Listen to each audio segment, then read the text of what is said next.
Romel Calvadores.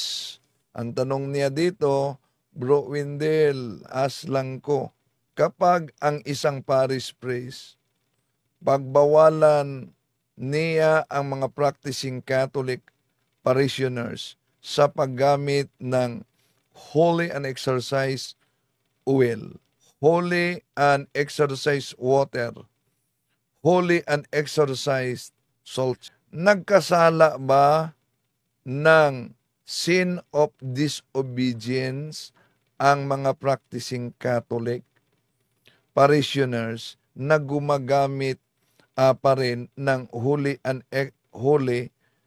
exercise water and salt? Hindi naman nagkasala kung ginagamit din yun. Bakit? Dahil alam nyo, ang holy and exercise salt, sacramentals yan ng simbahang Katoliko, at ang sacramentals ay gift from the church. Pero ang daming mga pari talaga, totoo na, dahil wala yan, hindi kasi yan itinuturo sa seminaryo. Ang iba di pwede, ayaw nila mag-bless dahil natatakot. Ang iba naman, di sila nag-bless gamit ang ritual sa kay Father Sikia dahil mahaba daw. Ito ang paliwanag ni Father Sikia sa sacramentals. Okay. So remember, very important in sacramentals because not only the sacramentals assist the sacramentals assist the sacraments. The sacramental of exorcism and the ministry of liberation, like holy water, etc., assist the sacrament of confession. Okay? Kaya nga, very important. Kapag ako, 10 taon, hindi ako nagsisimba, I am in the state of sin for 10 years, unti-unti kumakapit ang mga spirito sa akin.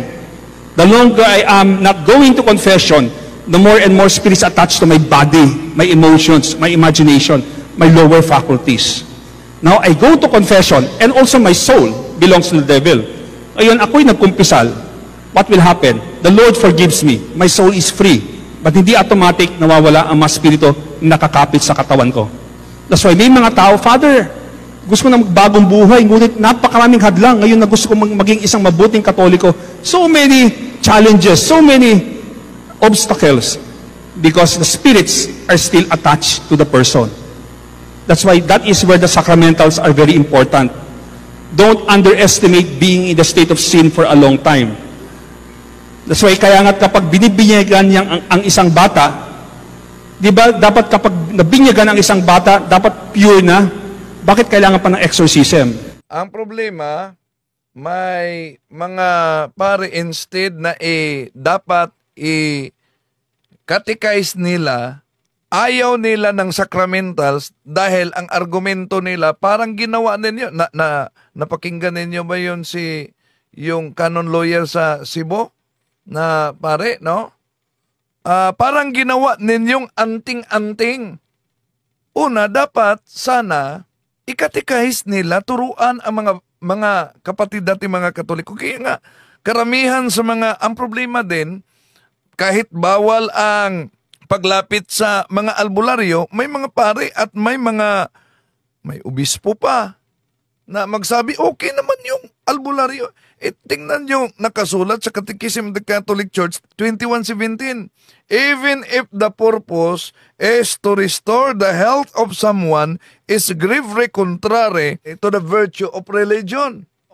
Walang problema mga parishioners magamit sa holy and exorcise salt, holy and exorcise water, at iba pang mga sacramentals, provided una, huwag niyong gamitin na may mga superstitious beliefs.